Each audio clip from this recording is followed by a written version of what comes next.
Hi, and welcome back to Shameless Potpourri. I'm Joe Heschmeyer.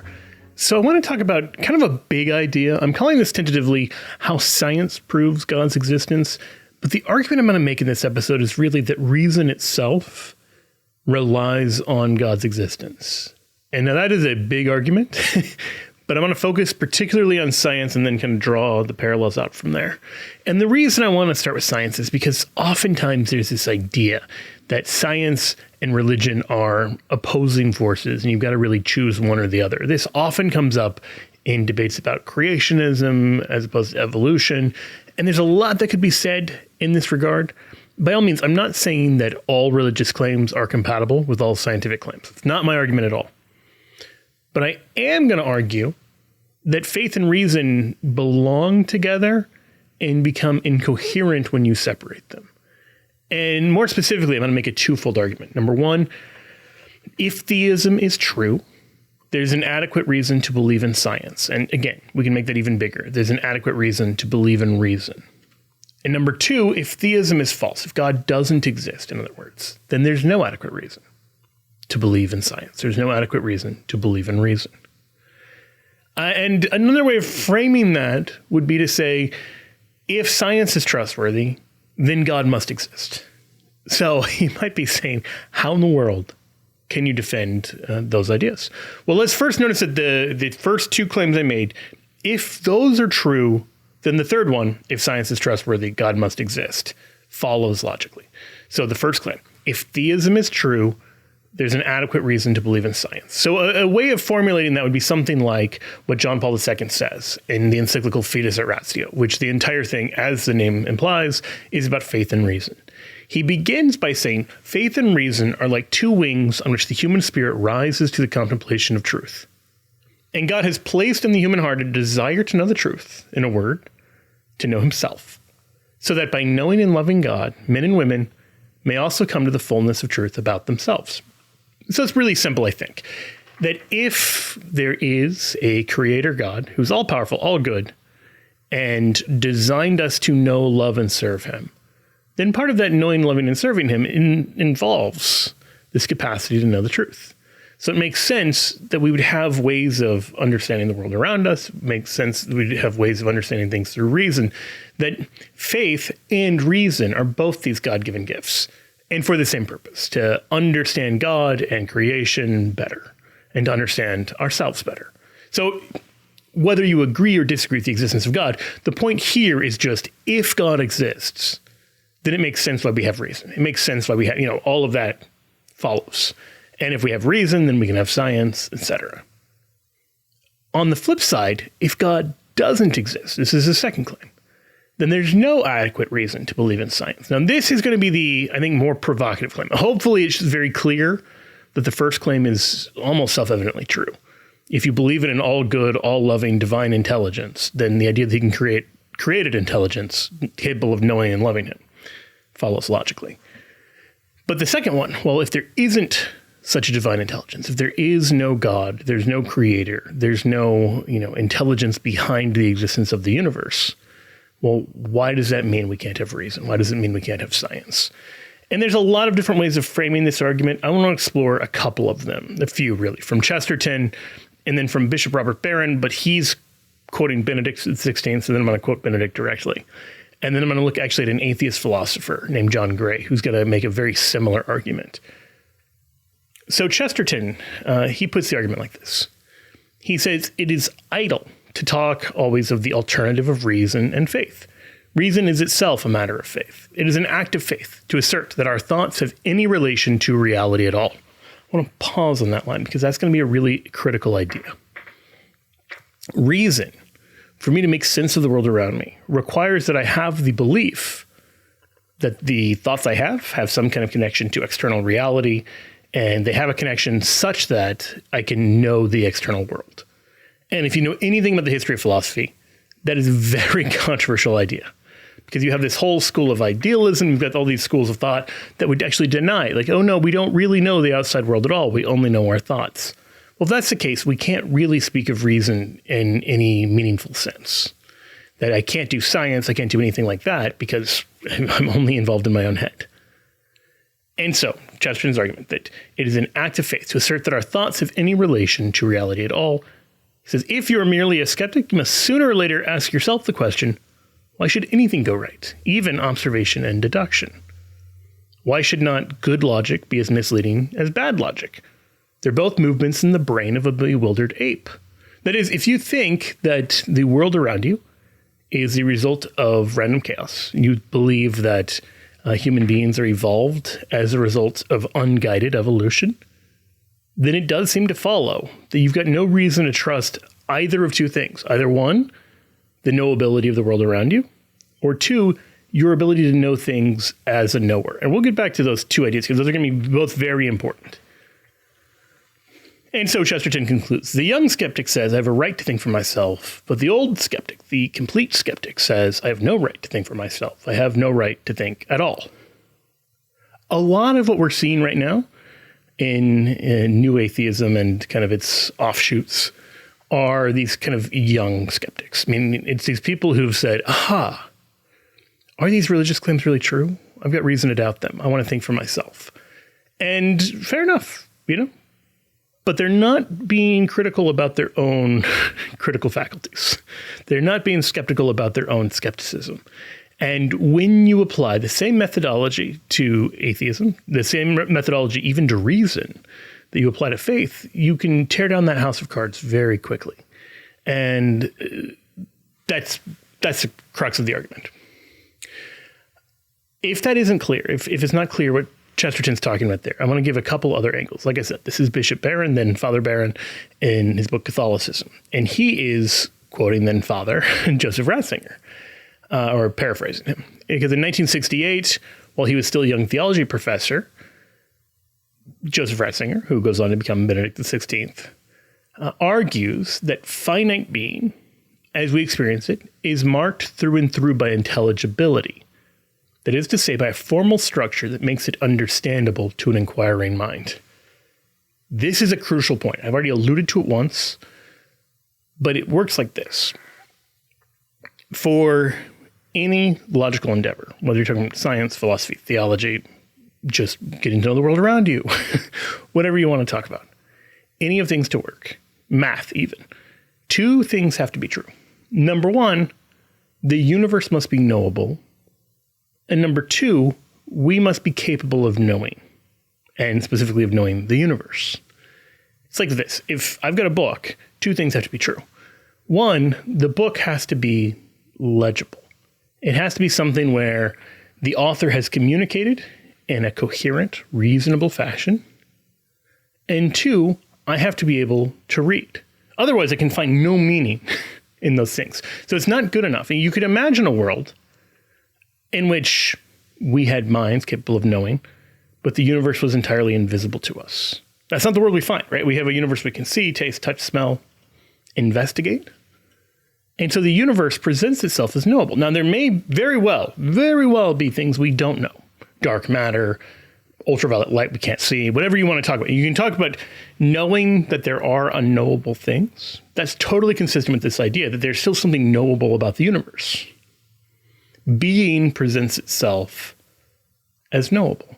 In the same way that I might read a book and the author has not made it clear, maybe intentionally not made it clear, why so-and-so acted the way they did. It's intentionally a little bit mysterious. That's fine. That's different than a non-book. The difference between having a book and not having a book involves, is this something legible? Is this something coherent? Is this something readable? And so an author who just produces a book that has no words, just as empty pages, or they're not letters, they're just scribbles, that sort of thing. You don't really have a book there in any meaningful sense. There's no communication of ideas at all. That's the first thing you need, legibility. The second thing you need is literacy. Now, literacy here, I mean this metaphorically, because it isn't just the ability to read things, it's the ability to see things, smell things, taste things, touch things, and know things, most importantly. That our senses work and our minds are capable of taking all that sensory data and forming a coherent picture of the world around it. Those are the two things we need. The book of the universe, the book of the world needs to be capable of being read, and I need to be capable of reading. Those two things are independent. You could have one and not the other. But you need both of them for science to work. We're going to go back to this point because this is really important. But I want to continue Barron's summary of young Joseph Ratzinger. He says, in point of fact, all of the sciences, physics, chemistry, psychology, astronomy, biology, and so forth, rest on the assumption that at all levels, microscopic and macroscopic, being can be known. Now, he does not mean here to deny that there may be elements of being that we don't know. You can have like the Heisenberg uncertainty principle. You can have quantum physics where weird things happen and we don't know why. That's fine. That's consistent. Just like you can have a book where you don't get every twist and turn, and maybe you're not meant to get every twist and turn, but you can still, there's a difference between not fully understanding something you're reading and not being able to read it at all. So we can read being at the very small and very large level and everything in between in a kind of surprising way. Now, this is surprising at the microscopic and macroscopic level for a reason we're going to get back to. That you could imagine from an evolutionary level saying, well, it makes sense that we've been evolved so that we're able to read one another. It's a lot more of a stretch to say, as a result of mere blind evolution, we're able to read the cosmos, we're able to read, microbial life in this really sophisticated way that our caveman forebears never were able to. That you'd have to say basically that ability, the ability to do microscopic and macroscopic kind of research and understanding of science, is just a happy accident, because you can't really say there's some sort of survival of the fittest benefit that, in antiquity, in the earliest stages of human life, was bestowed by being able to understand the meaning of the cosmos. Because it's a ridiculous argument, right? Like when you're fighting to stay alive as a caveman or whatever, right? Like you don't need that kind of knowledge. And yet we find we have that kind of knowledge, or the ability to have that kind of knowledge. So being at every level, microscopic, macroscopic, everything in between, is knowable. And this is something that great philosophers and thinkers, both Christian and non-Christian, have remarked on for eons. Pythagoras points this out. The scholastics say all being is knowable. This is a basic kind of principle of great thinkers, is that you can know things about the world. Because if you can't know things about the world, there's no point in being a thinker. And so, young Joseph Ratzinger argues that the only satisfying explanation for this universal objective intelligibility is a great intelligence who has thought the universe into being.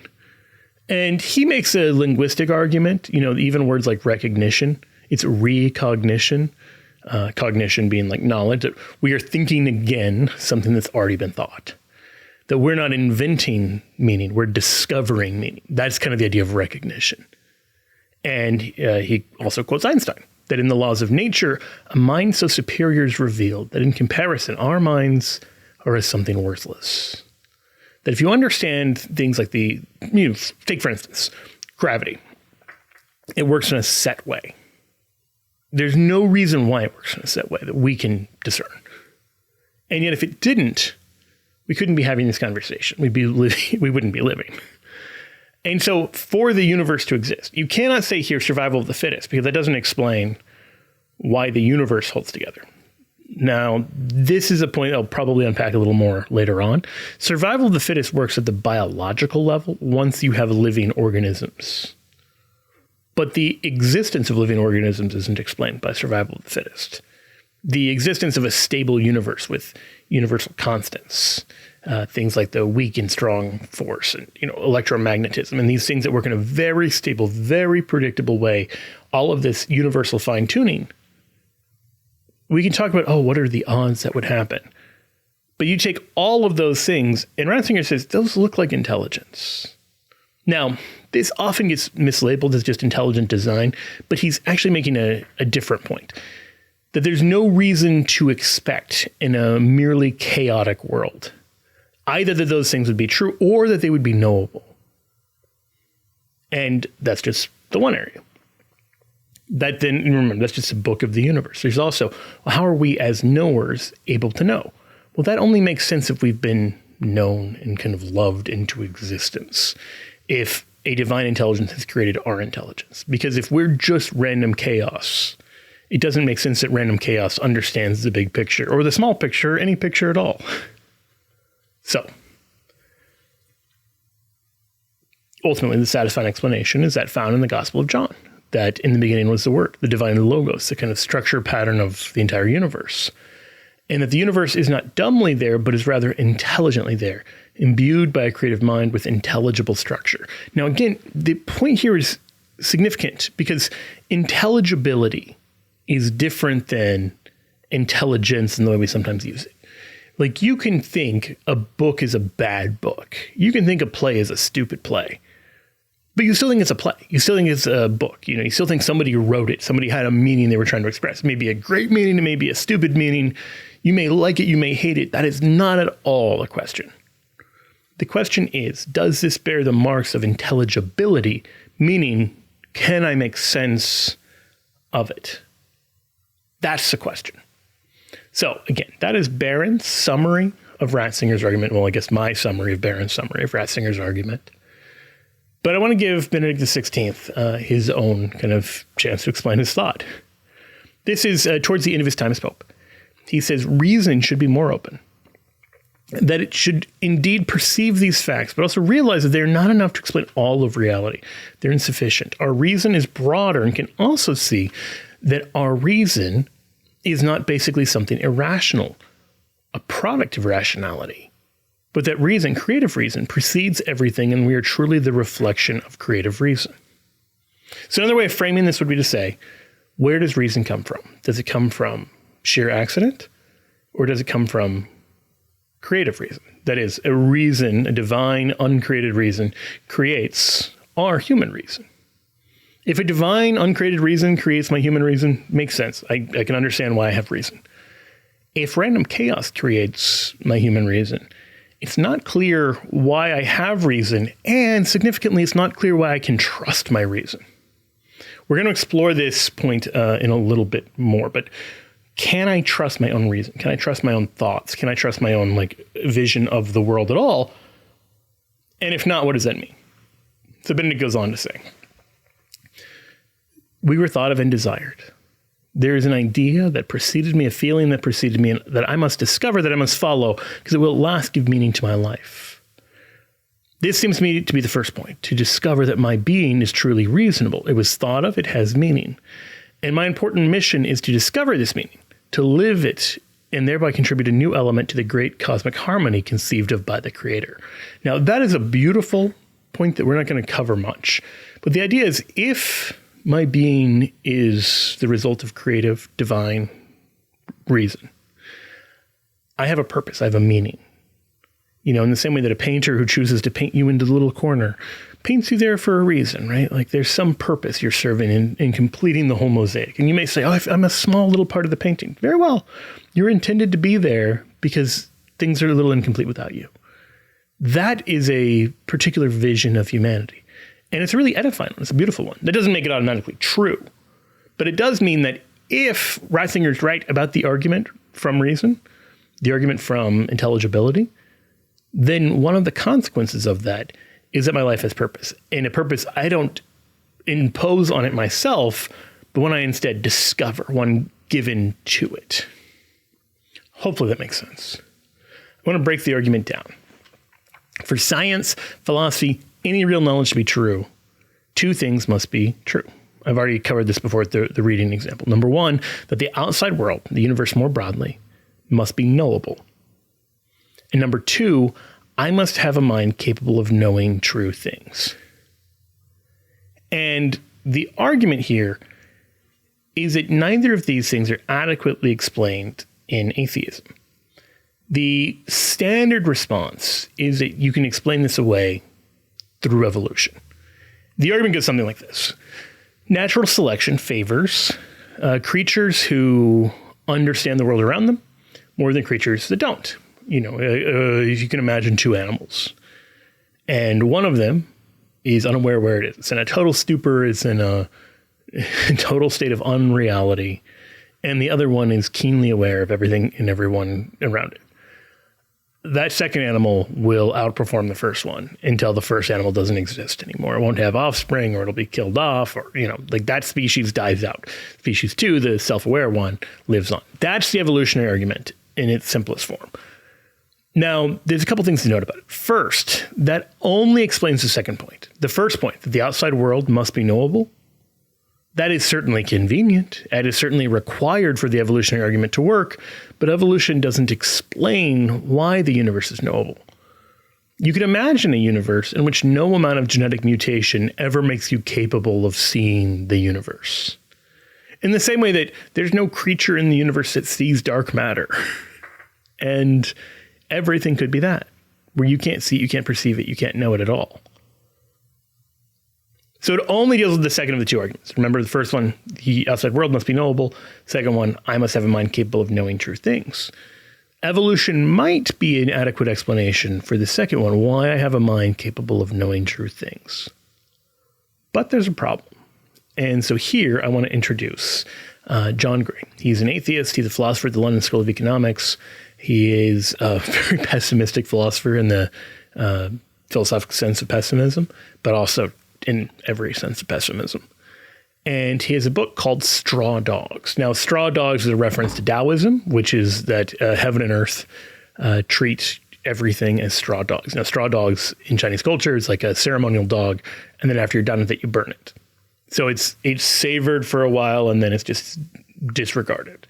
And so in the Tao Te Ching, there's this reference to, heaven and earth treating everything as straw dogs and the sage treating other people as straw dogs. Like they're worthwhile while they're worthwhile, but that's it.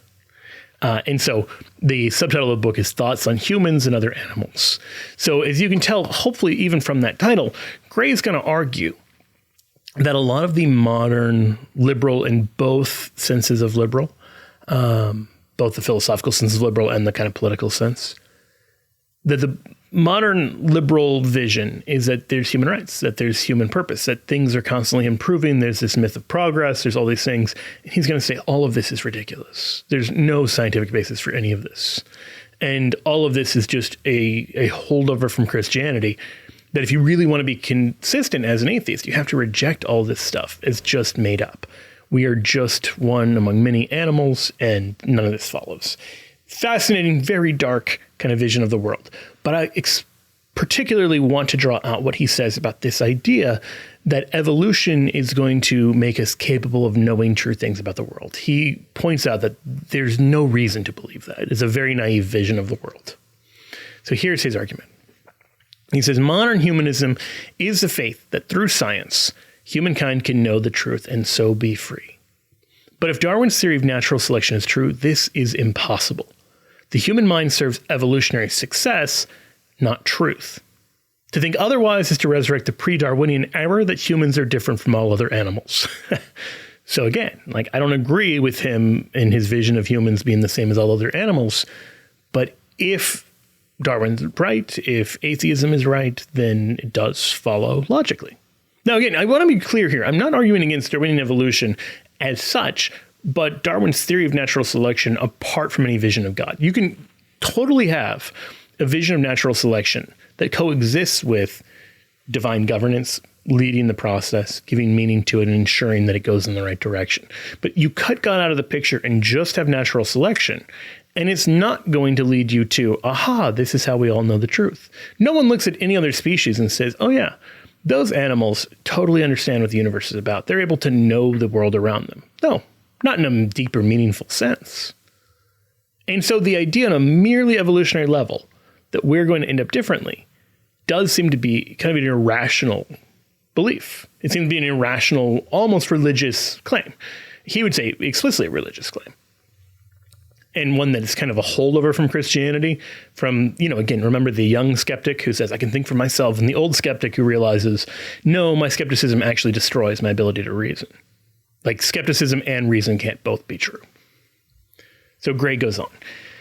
And he talks about the theory of memes. Now, memes is, nowadays we think of it as just like funny images that you send, but it comes from Richard Dawkins. The idea of thinking about ideas almost like organisms that spread and survive, thrive, and they operate very similarly to how organisms operate.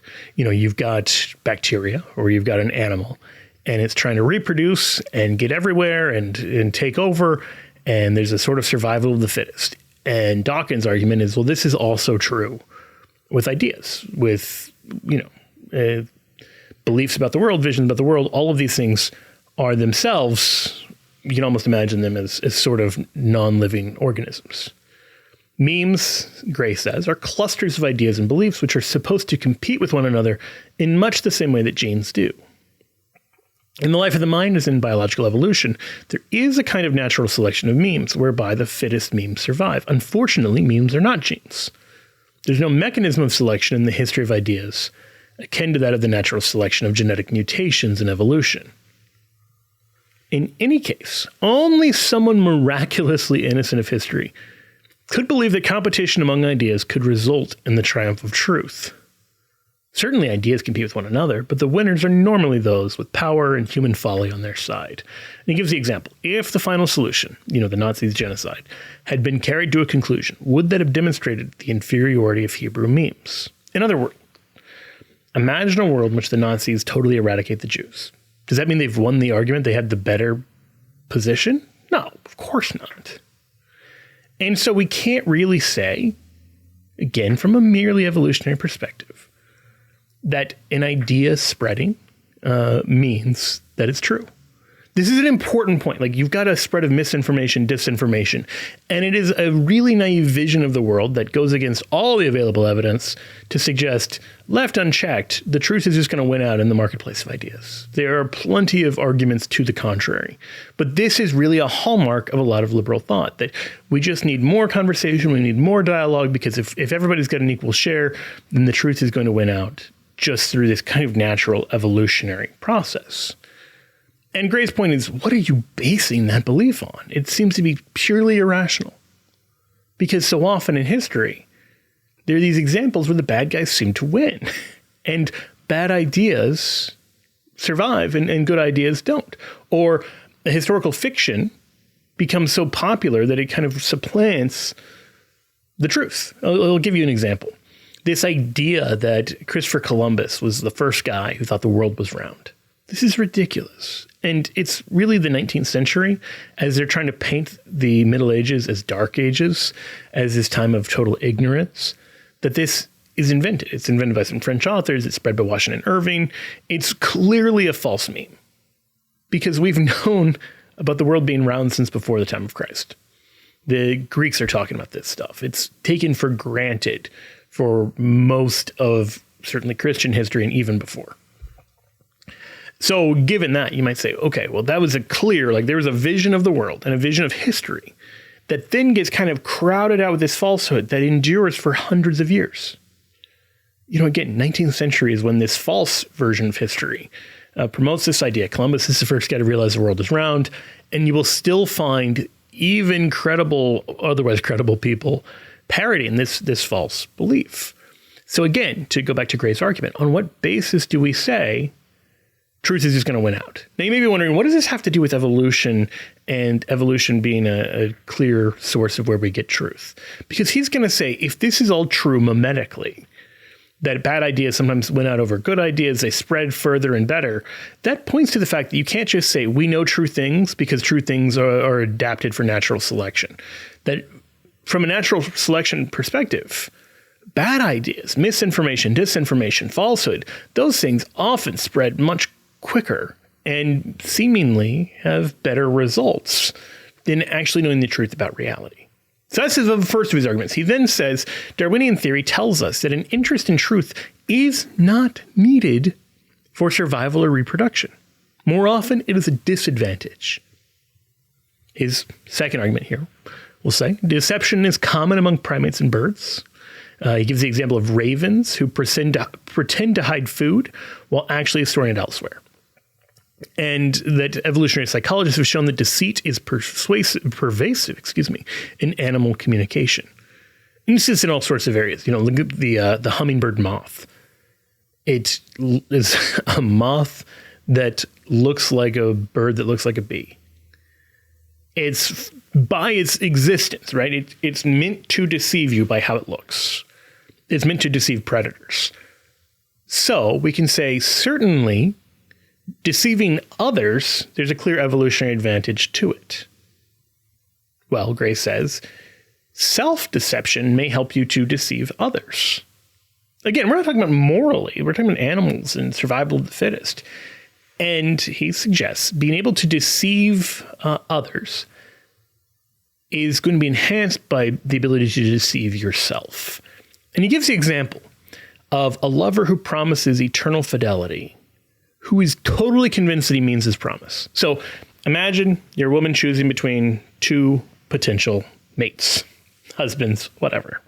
Survival of the fittest. Like, one of them says, I'm a shallow guy. I like you now mostly for your looks.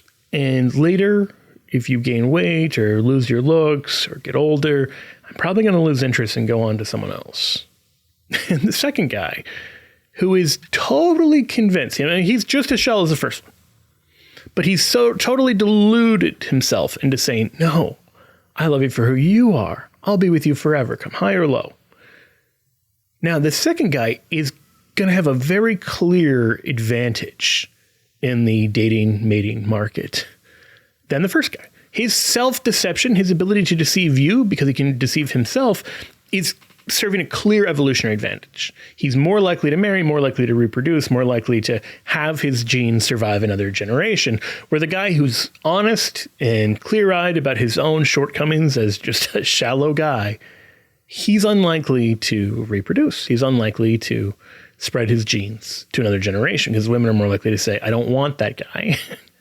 I want someone who will be here to help raise my children. That's the idea, that deceiving others serves an evolutionary advantage, deceiving yourself serves an evolutionary advantage as well. And natural selection is all about how things that serve an evolutionary advantage are favored, not things that are true.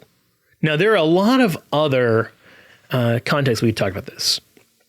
For instance, the placebo effect, that if I can lie to myself or if I'm lied to by others and believe a certain medicine is helping me, it actually, my body gets tricked into getting better. So there's all of these areas where we already know that we can't say there's an evolutionary advantage to truth. Truth might be morally superior, but it's not evolutionarily superior. Self-delusion has manifold benefits. And I think anyone who actually understands the science here would point to that and would agree with that. So we can't say evolution explains how we can have a true vision of the world around us, because evolution points to several areas that we know about where we have a false vision of the world around us, or where it would be advantageous for us to have a false vision of the world around us. And here's the kicker. If we know that and believe we're just the result of unguided evolution, we cannot reasonably say, but the rest of our beliefs are all true.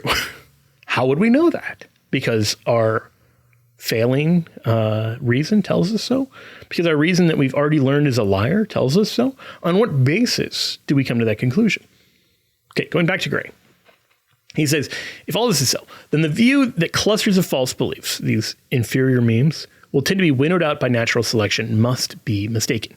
Truth has no systematic evolutionary advantage over error. Quite to the contrary, evolution will select for a degree of self-deception, rendering some facts and motives unconscious so as not to betray, by the subtle signs of self-knowledge, the deception being practiced. In other words, from a merely evolutionary perspective, we would expect to find creatures who are at least somewhat self-deceived so that they can be better at deceiving others. And he quotes another author, Trivers, that evolution favors useful error. And Trivers says that the conventional view that natural selection favors nervous systems which produce ever more accurate images of the world must be a very naive view of mental evolution. Like, there's just no reason to believe from a purely evolutionary level that our vision of the world is accurate, including our vision of evolution, including our vision of atheism, including our vision of fill in the blank. That, oh, well, my reason tells me God doesn't exist, but my reason also tells me my reason can't be trusted. Okay, that's a major problem. And so, Gray, and this is actually a different section, but I think it's worth pointing out here. Gray also says the authority of science comes from the power it gives humans over their environment. That's a critical point. That if you look at the scientific revolution, if you look at all of the last couple hundreds of years, it has been the eradication of the belief that we need to focus on contemplative knowledge, knowledge for the sake of knowledge, and instead favor useful knowledge. Francis Bacon's famous line that knowledge is power. That is a total shift in thought. The medievals were all about knowing things for the sake of knowing them. So you want to know about God.